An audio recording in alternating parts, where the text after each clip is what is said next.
Ini bukan Best apa agak naik? satpam lu. Best Pegangnya. Best tak? Best kan? Best gila. Best tak Pia? Best.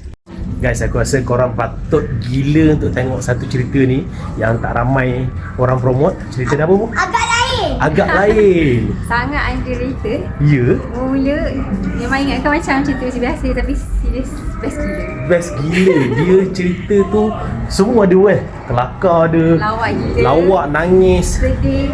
Dia main shift macam tu je kan?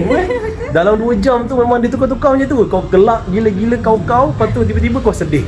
Memang cerita tu memang underrated tapi sangat best. Cerita daripada seberang. Selain daripada Avatar, untuk bulan ni antara cerita korang memang kena tengok. Sangat-sangat kena tengok. Berapa star bagi bang? Serius mas 10 lah. 10 kan? Serius? Memang 10 per 10. Satu wayang, satu panggung tu memang gelak kau-kau punya.